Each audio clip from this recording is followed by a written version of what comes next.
What is going on, you guys? The Iron Hulk is here bringing you another action figure review. Today we're taking a look at the Batman and Batpod from the DC Multiverse McFarlane Toys Gold Label Collection. And yes, this is from the Dark Knight trilogy. I'd say this is from the Dark Knight Rises because, look at the side here. Well, I mean, okay, that kind of gives it away. But yeah, packaging's good. Love this artwork. Definitely going to find a way to display this. This is pretty sick. Yep, so it looks good. Barcode. Go ahead and scan that. These are hitting target, so I would definitely check. Probably like right now, because I got mine in South Florida. So you definitely have some at your target, because we never get anything early. So let's crack this guy open and see what we get.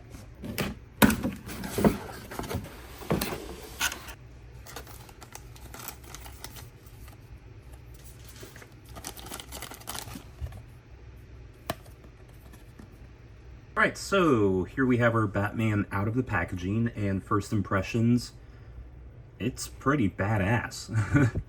It was a very shocking thing to just see him sitting at my target because I never can find anything.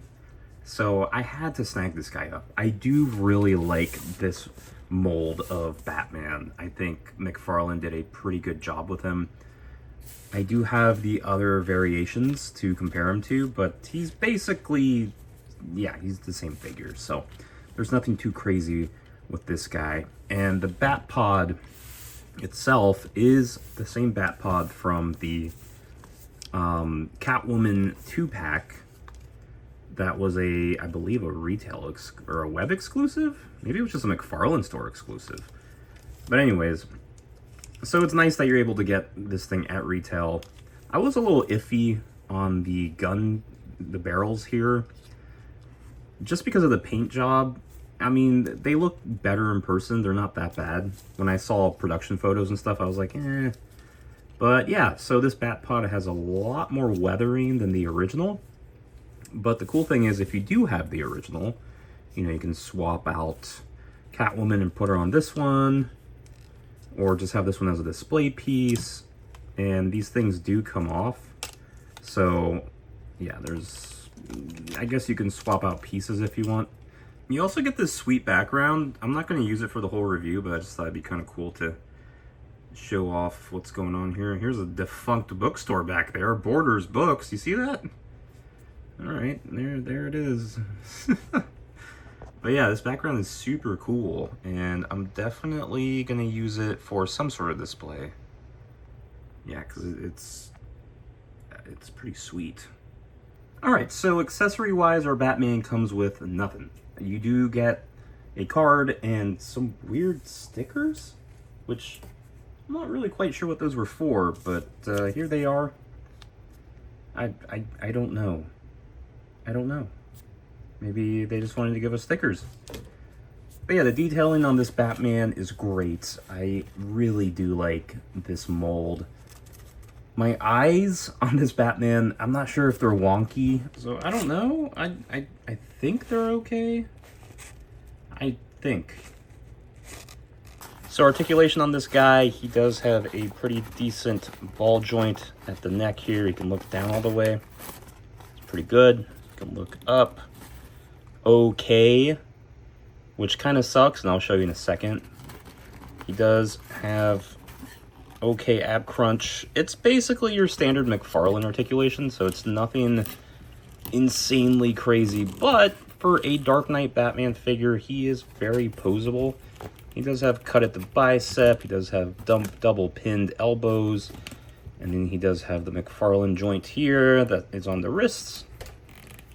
But I mean, everything looks good. There's no like crazy blemishes on him. He does feel pretty good. All the joints are tight. He does have swivel. He's got the McFarlane joints at the hips, so that does what they usually do. They do have a little bit of a twist, but not much. Goes up that far. Don't want to mess the diaper up. double pin knees, which very good.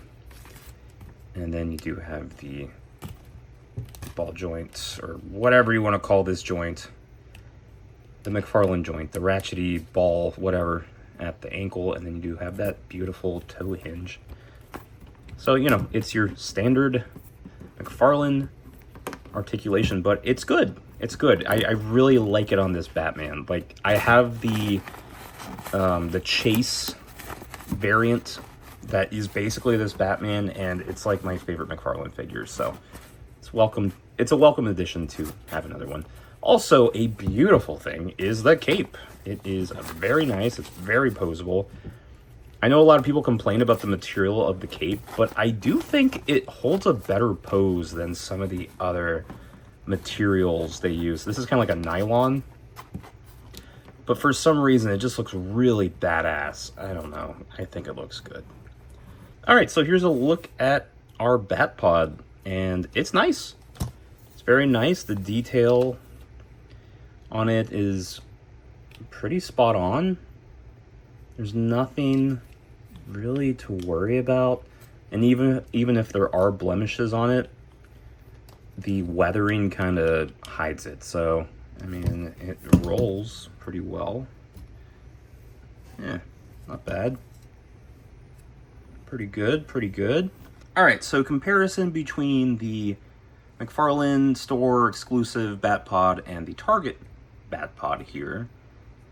They're very, very similar. I mean, it's the same mold, so, you know, you're not getting anything new in terms of the way it looks. It is pretty screen accurate. Unfortunately, my older Batpod is a little messed up, but yeah, so this one's nice and clean. It's got a really good paint job to it. I'm trying to see if there's like anything they added, but no, it's just this one has a weathered look, and I like it. I think it looks pretty good.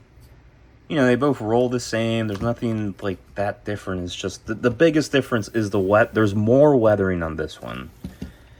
And of course the guns, or the barrels at the front of the Batpod are all just like heated up and burned out. So, but yeah, they look good. I mean, you know, the tires on this one are a little bit darker. They have like more grime on it. So here is how Catwoman looks on the new Batpod. And you know what? I think I'm gonna keep her on this. This looks really good. Now, balancing with a figure on there is a little difficult. I usually have like one of their feet down, and then we just put a McFarlane display stand, so they just kind of, you know, support themselves. But she's holding her weight for now, which is good. But yeah, that doesn't look too bad. And here is our Batman with the Chase Batman, just to show you that they are more or less the same figure. I think the only real difference is that the belt here is more of a muted gold. This one's a little bit shinier. And I'm trying my best here, really trying to see. He's like ever so slightly darker, but like not by much. I'm not even sure if you can see on camera. He's a little bit lighter in terms of like his armor. It's like a slightly lighter gray, but yeah, everything else is exactly the same. I mean, I did give him some different hands and whatnot just to kind of accessorize this Batman, but yep, they're gonna articulate the same, and I'd say they're 98% the same figure. So getting Batman on the Batpod was a little difficult. The articulation does help him get on there, but to have him sit flush almost seems a little impossible. This is also a brand new figure that I just opened, so a lot of his joints are tight. But the biggest issue, I will say, is the neck just doesn't look up all the way. And yeah, I could mod it. I hate to do that because I really don't want to like do anything to this figure. I just like the way it is. But yeah, so this is how he looks with the original Batpod, just to give you an idea of how that looks. And don't get me wrong, it looks good. It is awesome. You know, I know a lot of people trash McFarlane, including me, but he does give us some cool stuff, and it's very awesome and like kind of fulfills that like feeling I had when The Dark Knight and Dark Knight Rises first came out, and I really wanted a figure like this. And yeah, there was Hot Toys and all that, but it's awesome to have a figure in this scale. All right, and here is how he looks in his own Batpod. And, I mean, it fits exactly the same way. It's the same Batpod, it's just different paint job.